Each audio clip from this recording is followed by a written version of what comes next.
Al anterior testimonio personal de Pedro acerca de la certeza del regreso de Jesucristo, el apóstol añade un segundo argumento irrefutable en su carta segunda de Pedro 1, versículos 19 al 21. En ellos ratifica la certeza de lo que escribe acerca del regreso de Cristo en contra de las fábulas artificiosas de los falsos maestros. Se refiere a lo profetizado en las Escrituras divinamente inspiradas que culmina con la primera y segunda venida de nuestro Señor Jesucristo. La expresión más segura en referencia a la palabra profética del versículo 19 viene de la palabra griega bebaios, que significa firme, seguro. Es algo que incluso supera su experiencia personal en el Monte Santo, aunque esto también puede entenderse como un añadido que demuestra la certeza de la palabra escrita. En todo caso, la emoción o la experiencia religiosa nunca podrá superar el texto, de tal manera que el mandamiento del Señor debe ser lo primero, como nos explicó Pablo en 1 Corintios 14:37, donde dijo lo siguiente: si alguno se cree profeta o espiritual, reconozca que lo que os escribo son mandamientos del Señor. Él les desea confirmar en base a la palabra divinamente inspirada la promesa del regreso de Cristo en gloria, porque sabe que vendrán burladores, segunda de Pedro 3:3, que negarán la misma, segunda de Pedro 2:1, tal y como los profetas del Antiguo Testamento y el mismo Señor advirtieron en Mateo 7:15, 24 versículos 11 y 24 y en Marcos 13:22. De ahí que en el mismo versículo 19 Pedro haga una alusión simbólica a Cristo como el lucero de la mañana, en referencia a la estrella de Jacob del pasaje mesiánico de Números 24:17, lo cual parece confirmarlo Juan en Apocalipsis 22:16. Yo, Jesús, he enviado mi ángel para daros testimonio de estas cosas en las iglesias. Yo soy la raíz y el linaje de David, la estrella resplandeciente de la mañana. El término griego para la expresión lucero de la mañana es fósforos, algo que lleva luz. Este símbolo haría entonces referencia al Cristo glorificado en su segunda venida como el que tiene luz propia, ya que Dios es luz según Juan 1:5. El apóstol les hace ver que la escritura del Antiguo Testamento, según la revelación de los profetas, es digna de confianza, como ya adelantó en 1 de Pedro 1, versículos 10 al 12. Es decir, Pedro argumenta la segunda venida de Cristo en la palabra, tal y como fue profetizado en Daniel 7, versículos 13 y 14, cuando escribió lo siguiente: miraba yo en la visión de la noche, y aquí con las nubes del cielo venía uno como un hijo de hombre, que vino hasta el anciano de días, y le hicieron acercarse delante de él. Y le fue dado dominio, gloria y reino, para que todos los pueblos, naciones y lenguas le sirvieran. Su dominio es dominio eterno, que nunca pasará, y su reino uno que no será destruido. A su vez, esta misma escritura fue la que ya profetizó la primera venida del Señor. Por tanto, el Señor mismo os dará señal. He aquí la Virgen concebirá y dará a luz un hijo, y llamará su nombre Emmanuel. Isaías 7:14. Pero tú, Belén Éfrata, pequeña para estar entre las familias de Judá, de ti me saldrá el que será Señor en Israel, y sus salidas son desde el principio, desde los días de la eternidad. Miqueas 5:2. Por eso, para Pedro, el Antiguo Testamento como palabra profética más segura contiene una plena garantía acerca de las promesas de Dios, como escribe en 2 de Pedro 1:4. Además, la evidencia de que esa escritura habla de Jesucristo fue confirmada por el propio Señor en Lucas 24, versículos 27, 44 y 47, y en Juan 5:39, y el testimonio personal de Pedro ratifica lo anterior. Pedro usa un símil para describir esa palabra profética más segura como una antorcha que alumbra en lugar oscuro. Antorcha en griego puede significar lámpara, y el término oscuro puede guardar relación con la palabra tierra o aquello que es sucio. Por lo tanto, escribe a los creyentes para que fijen su mirada en esa luz que alumbra en medio de un mundo de oscuridad espiritual ante la ausencia de Dios, al hilo de lo que el apóstol Pablo expuso en Romanos 13:12, para que no sean como esos ciegos que no ven porque no fijan su mirada donde deben. Porque como está escrito en Isaías 42:18, sordos, oíd, y vosotros, ciegos, mirad para ver. Es decir, les exhorta para que usen la palabra como lámpara que les pueda guiar según lo descrito en el Salmo 119, versículo 105, en lugar de comportarse como los cortos de vista que olvidan fácilmente las bendiciones recibidas. Pero el que no tiene estas cosas tiene la vista muy corta, es ciego, habiendo olvidado la purificación de sus antiguos pecados. Segunda de Pedro 1:9. Cristo fue la luz del mundo en esta tierra según Juan 8:12, pero ahora tienen el mensaje predicado que dejó al partir. El apóstol les dice que hacen bien en estar atentos a esa palabra, término que en griego prosejo significa sostener la mente, prestar una atención de manera constante que pueda abarcar la parte del pensamiento, sentimiento o voluntad, algo que denota permanencia y firmeza ante el seguro regreso de Cristo. Por lo tanto, el apóstol está adelantando el efecto que lo anterior provocará en cada uno de ellos, cuando sea confirmada la palabra profética con el regreso glorioso de Cristo y el lucero de la mañana salga en vuestros corazones. Segunda de Pedro 1:19, al haberse mantenido firmes en el llamado de Dios. Versículo 10. Cuando llegue la mañana, la lámpara o antorcha ya no será necesaria, porque la luz de la palabra solo se usa hasta que Cristo llega con su propia luz, tal y como lo vio Pedro en el Monte Santo. Por ello, como está escrito en Proverbios 4:18, la senda de los justos es como la luz de la aurora, que va en aumento hasta que el día es perfecto.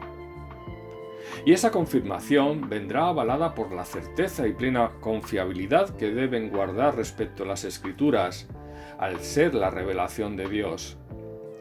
Pedro les está explicando que su predicación nada tiene que ver con las fábulas artificiosas que intentan desacreditarla, sino que es Dios el que ha otorgado el entendimiento de aquella revelación a través de su Espíritu, para que los escritores puedan plasmar sobre el papel lo que Dios ha querido comunicarnos, tal y como Pablo dejó plasmado en 1 Corintios 2, versículos 6 al 16.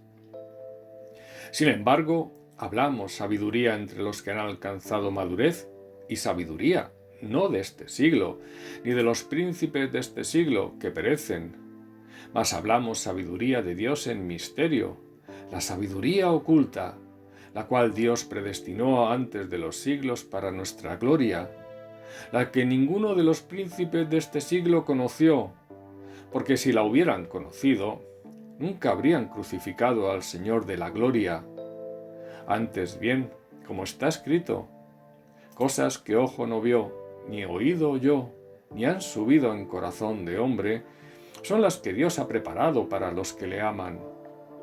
Pero Dios nos las reveló a nosotros por el Espíritu, porque el Espíritu todo lo escudriña, aún lo profundo de Dios.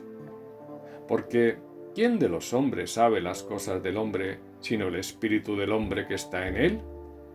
Así tampoco nadie conoció las cosas de Dios, sino el Espíritu de Dios.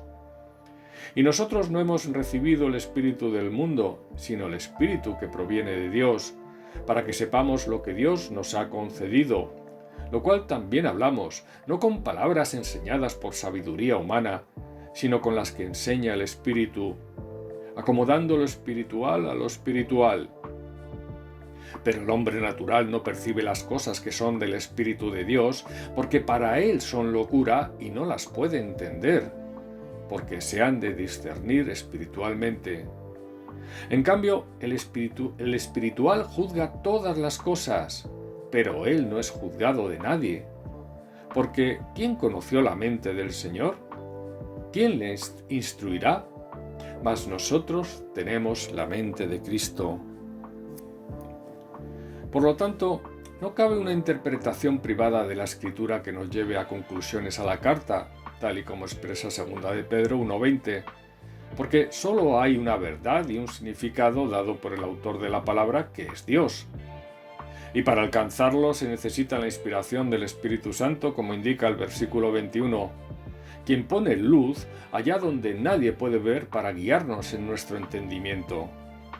Pedro es tajante en este sentido, cuando escribe ninguna profecía en el versículo 20 y nunca la profecía en el 21. Para zanjar la cuestión, Pedro utiliza un paralelo en forma de contraste negativo y positivo. El primero para afirmar que la profecía que no tiene su origen en Dios no es tal, como fue revelado a través de Jeremías 23:16 y Ezequiel 13:3. Y el segundo para resaltar lo contrario por la inspiración del Espíritu Santo, según consta en 2 de Samuel 23:2, Hechos 28:25 y Hebreos 3:7 y 10:15. Toda la palabra es inspirada por el Espíritu Santo y nosotros somos iluminados en ella por esa antorcha que el Espíritu alumbra para hacernos comprender la voluntad de Dios, como ha sido expuesto en 1 Corintios 2, versículos 10 y 11. En resumen, el apóstol Pedro quiere certificar sus enseñanzas sobre el poder y la venida de Jesucristo en base tanto al testimonio personal de los apóstoles que vieron su gloria y escucharon la voz de Dios, como en la seguridad de las profecías avaladas por la inspiración divina de las Escrituras. El principio teológico fundamental que se deriva de lo anterior es que Jesucristo nuestro Señor es el Hijo de Dios, siendo a su vez como Salvador, Dios y hombre. La Escritura divinamente inspirada da fe de esto, así como de su regreso para compartir su gloria con los verdaderos creyentes. Como aplicación general para los cristianos en el tiempo presente, esta verdad universal nos proporciona por medio del poder divino de Cristo la capacidad necesaria para poder proyectar los atributos de Dios mediante los dones que permiten una vida santa, así como la fácil entrada en el reino eterno al tener la plena seguridad de nuestra salvación reflejada en la santificación del creyente. Actualmente y como aplicaciones particulares, también el conocimiento real de Jesucristo y el uso de los medios de gracia otorgados nos permite ser preservados de doctrinas que nos puedan llevar al error al desviarse del texto sagrado. Ese conocimiento parte de las Escrituras divinamente inspiradas, en las que Jesús dejó constancia de quién era y el propósito de su encarnación, resurrección y regreso en gloria. Pero igualmente resulta esencial para todo creyente esta clase de íntima comunión con el Padre y el Hijo que le ancle en su fe, porque vivimos una época en la que siguen existiendo falsos maestros, así como religiones y creencias que intentan seducirle. Todo está basado en un humanismo que niega a Dios o al menos lo desplaza a un lugar secundario. El hombre se considera el centro de todo y el ego es el nuevo Dios. Con ello se pretende eludir toda noción de culpa y juicio en base al pecado, para que sea el individuo el que acabe decidiendo lo que está bien y mal en base a sus propios criterios. La criatura ha dejado de ser hecha imagen y semejanza de Dios para hacerse ella misma un Dios a su imagen y semejanza. El hombre es el nuevo ídolo y la idolatría sigue plenamente vigente en pleno siglo XXI. Por último y para acabar, quiero destacar algo que no es menos importante y suele ser frecuente en los tiempos que corren. Porque muchos creyentes que son salvos viven y mueren sin la certeza de aquel principio teológico fundamental aplicable en todo tiempo y lugar, en virtud de que no poseen la seguridad de su salvación ante una vida espiritual pobre, aunque no ausente.